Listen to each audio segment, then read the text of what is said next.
blade itu nanti yang akan masuk sampai ke laring. Ini kebetulan satu set ini blade-nya tuh ada dua macam. Ada yang lengkung, di blade yang lengkung. Ini blade yang lurus. Dua-duanya bisa digunakan. Situasional mana yang lebih mudah terhadap pasien tersebut karena mungkin karakteristik pasien berbeda-beda, ya.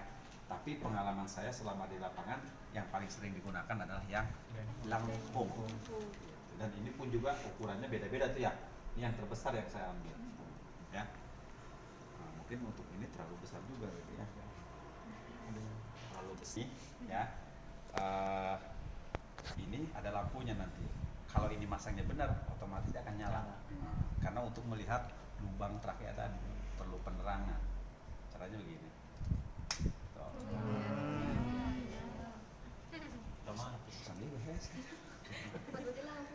Ya. Jadi ini nanti kita masukkan dari arah sisi ini, gitu ya. Kemudian geser ke tengah. Jadi geser ke tengah, terus begini. Tuh. Ya, ini pantem memang bukan pantem untuk pasang TT, karena pantem untuk pasang TT ada khusus, hanya setengah badan, ada paru-paru gitu, ada paru-parunya, yang apabila diventilasi dia bisa mengembang, itu ada di pantem pelatihan PTCLS. Kalau ini bukan pantem sesungguhnya. Jadi dengan cara memegang ini kita tongkang begini, ini kepala agak hetil, leher fleksi. Jadi ya saya nggak bisa melihat karena memang bukan pantem untuk itu, ya. Tapi intinya begini, begitu ini nih kita cungkil gitu ya, alat ini tidak boleh menumpuk ke gigi, karena kalau misalnya kita malah gigi yang begini, giginya bisa patah, copot, trauma. Jadi seperti ini. Nah, apabila trakeanya sudah terlihat, perlahan ini dimasukkan. Aduh dong, dikasih dulu ya. Dikasih pelumas tetap, karena ini akan masuk atau bersentuhan dengan permukaan yang sangat lembut gitu, mukosa gitu ya. Dan ini juga ada ukurannya. Ada blade ini nanti untuk menyelipkan ini. Nah, jadi tadi pas dimaklus gini terus ini. Nah, sampai dilihat kita kalau sudah terlihat masukin ini. Oh, sampai bisa melihat. Nah, ini jujur sangat sulit kalau belum terbiasa dan ini. Nah, ada asisten untuk mempermudah lubang trakeanya terlihat. Si asisten itu menekan krikoid. Krikoid ini tinggal masukkan. Karena ini tidak boleh salah masuk. Kalau masuk ke esofagus, kembung dan tidak berhasil. Bantuan napas ya. Jadi anggaplah ini masuk misalnya, ya. Masuk ya, dilepas, nanti difiksasi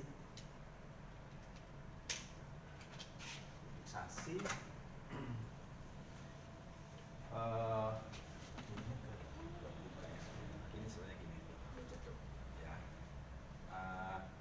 Ini bisa dihubungkan dengan kalau misalnya perlu bantuan ventilasi, bukan dengan ini. Jadi bawah sini. Ya, kalau ini misalnya napas spontannya minimal tidak adekuat, ya perlu bantuan napas. Ini tidak perlu. Kalau ini nanti pakai ini kan, karena sudah dipasang ETT, cukup ini dihubungkan dengan ini. Ini aja nih. 1, 2, 3, 4, 5. 5. Tapi jangan keras-keras ngitungnya ya. Dalam hati saja. Menyesuaikan dengan irama ini. Ini masih lemah ya.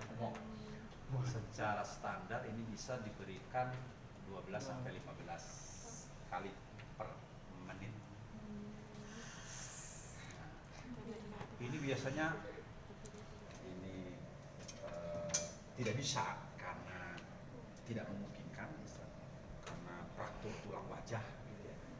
Maka untuk membebaskan jalan napas selanjutnya bisa dengan menggunakan needle cricotectomy. Iya, needle cricotectomy. kita memasukkan buat lubang dengan needle pada tulang krikoid di bawah jakun di sela-selanya, tusuk.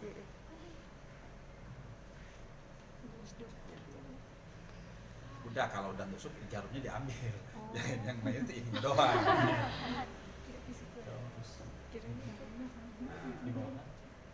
Di bawah jakun.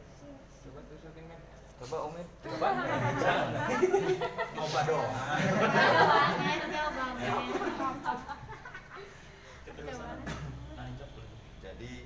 Jadi intinya hanya membuat lubang untuk keluar masuk udah darah gitu. Dalam posisi gawat darurat ya boleh-boleh saja.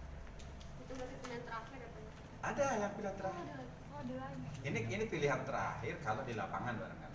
Kalau di rumah sakit Di beda lapangan lagi. kita bisa menggunakan needle kalau ada, kalau enggak ada ya apa boleh buat. Balkuen pun kita buang isinya kepok gitu. Balungin. Iya. Iya. Drakor ya? Iya, kayak di drakor. Ada drakor iya yang drakor. Pokoknya kalau dalam keadaan darurat di lapangan bagaimana caranya ini supaya bisa ada saluran napas, ya bisa menggunakan apa saja. Kalau ada jarumnya. sedotan aqua gelas bisa, air gelas ya bisa juga. Nggak kuat, pakai peniti dulu, pakai apa dulu biar bisa itu kalau di lapangan ya. Kalau di UGD kan ada ini, ada needle, makanya sebenarnya needle krikoidektomi, needle yang untuk melubangi tulang krikoid. Krikoid itu tulang kartilago, tulang rawan. Ingat, tulang itu ada 3 macam, ada tulang keras, ya, ada tulang tulang kartilago sama Tulang lunak ada ayam. 3 macam tulang itu. Tulang lunak. Kartilago juga ada 3 macam, hialin, elastis. Bisa untuk lebih mempatenkan atau kondisi si korban ini koma, ya. Kemudian napas spontannya memang sangat lemah, memerlukan lama untuk perawatannya, maka biasanya dilakukan tracheostomy,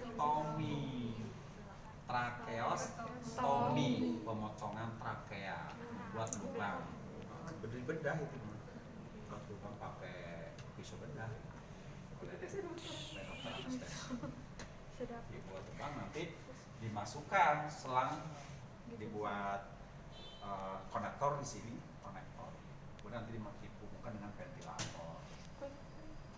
Lagi butuh ventilator, kalau lama karena mengalami kematian otak-otak. Kan lama itu proses ininya. 50-50 lagi antara sembuh dan tidak. Kalau sudah ada kematian batang otak, tidak bisa napas di sini udah nggak bisa. Karena